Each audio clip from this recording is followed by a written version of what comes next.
Hello everyone. ভালোবাসা দিলে ভালোবাসা পাওয়া যায়, এ কথাটা অপ্রিয় সত্য আমি মনে করি। তাই আমি তোমাদের সঙ্গে একটু গল্প করব। এই মাসিটা, আমার ছেলে যখন 2 বছর বয়স তখন আমাদের বাড়িতে কাজ করত। এখন আর কাজ করতে পারে না, তিনি অসুস্থ, তাই উনি আর কারো বাড়িতে কাজ করে না। যখন আমাদের বাড়িতে ছিল তখন আমাদের সবাইকে খুব ভালোবাসতো। এখনও উনি আমাদের খুব ভালোবাসে। তাই এদিক দিয়ে কোথাও গেলে আমাদের বাড়িতে একবার হলেও অন্তত ঢুকে যায়। আমাদের বাড়িতে এখনও আসলে ওনাকে আমি খেতে দিই, বসতে দিই।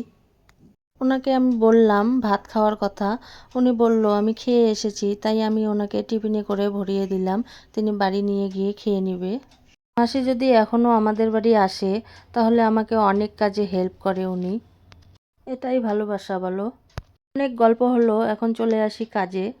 কচু শাকগুলো কুচি কুচি করে কেটে নিয়ে তারপর ভালোভাবে ধুয়ে নিয়েছি। তারপর শীতল মরিচ রসুন একসঙ্গে আমি একটু ভেজে নিয়েছি। ভেজে নেওয়ার পর আমি ওগুলোকে পেস্ট করে নিয়েছি। তারপর কচু শাকগুলো আমি কড়াই দিয়ে দিয়েছি। তারপর এদিকে আমি হলুদ লবণ একটু সোডা তারপর পেস্টগুলো আমি দিয়ে একটু পানি দিয়ে দিলাম।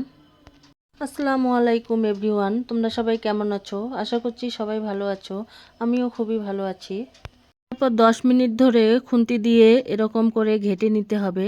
তারপর এই রকম হয়ে আসলে নামিয়ে নিতে হবে। কচু শাকের ছাঁকা রেডি। তোমরা কে কিভাবে খাও অবশ্যই আমাকে কমেন্টে জানিও। আমি এভাবেই খাই। আল্লাহ হাফেজ।